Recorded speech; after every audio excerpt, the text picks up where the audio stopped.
Tutor Polly here, back with another question. This is related rates. It says the bad news: a tanker accident has spilled oil into pristine bay.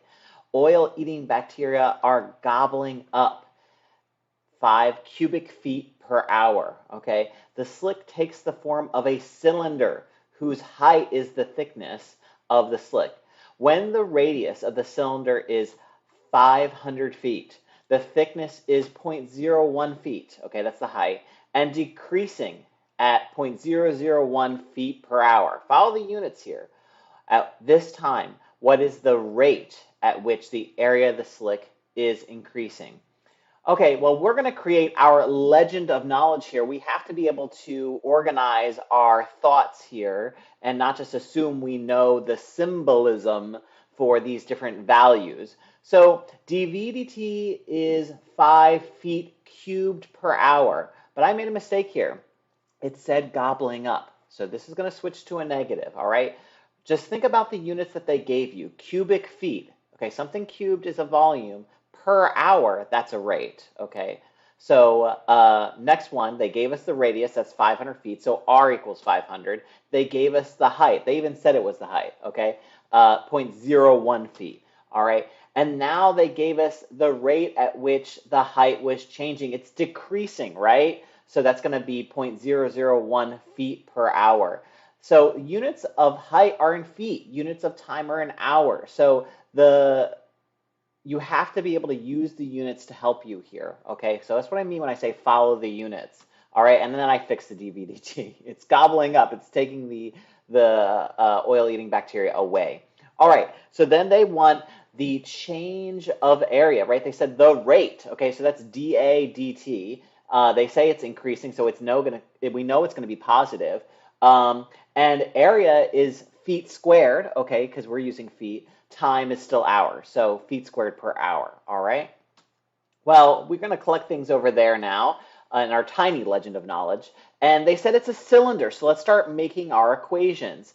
The volume of a cylinder is the area of the base times the height, so it's a generic equation for any shape that has a constant cross-section, okay, where the base isn't changing, all right? And our base is a circle. It's pi r squared times h now, all right?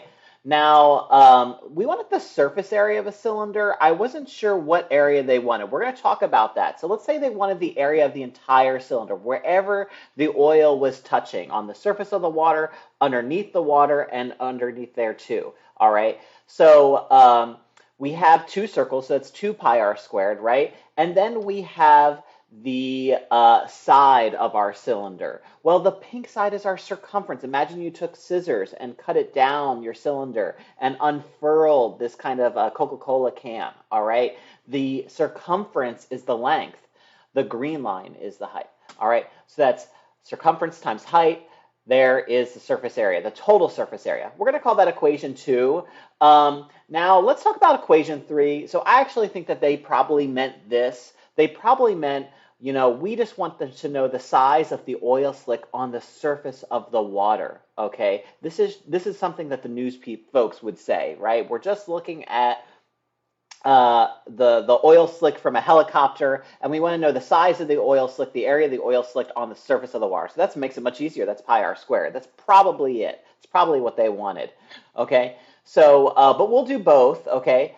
So the distinction there is 2 or 3, whatever, we'll do both. Okay, so first we're going to differentiate v, so for in equation 1, that's dV/dt. We have a function times a function, r squared times h, okay? So you have to do the product rule here. I'm going to factor out the pi. The derivative of the first, the derivative of r squared is 2r times dr dt. That's because we're doing the chain rule, okay? The derivative of the outside, 2r to the first, the derivative of the inside, dr dt. All right, now we're going to differentiate plus the times the second, okay? So the derivative of the first times the second plus the derivative of the second times the first. All right, let's plug in our values. We have r, we have h, we have dh dt, okay? We just don't know what dr dt is. We have dv dt. Remember, it's negative. All right, so we're going to plug in. So if you have to pause the video here, be sure to do so. This is just calculations part. We have all that information in our legend of knowledge,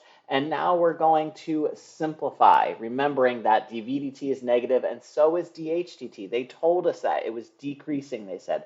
Gobbling up, they said. All right. So I divided by pi. I collected those individual terms. I'm going to add 250 to the one side, and then I'm going to divide by 10.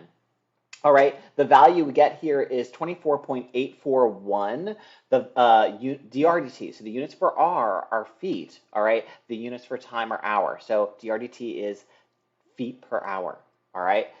Cool. So that's that's definitely true. We definitely need that. Now let's move on to equation 2. We're going to differentiate this one. Now this would be wherever the oil is touching above, on the surface and below the water.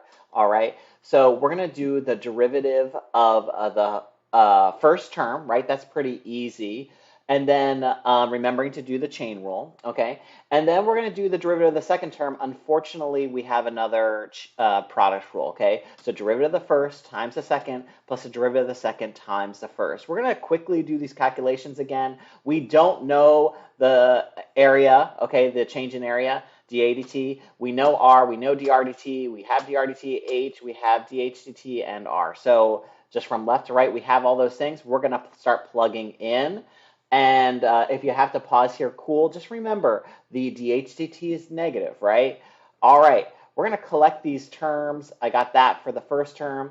I got that for the second term. Combining them all together, I got 156,079, a little bit of rounding here. Remember, dAdt, units for area, feet squared.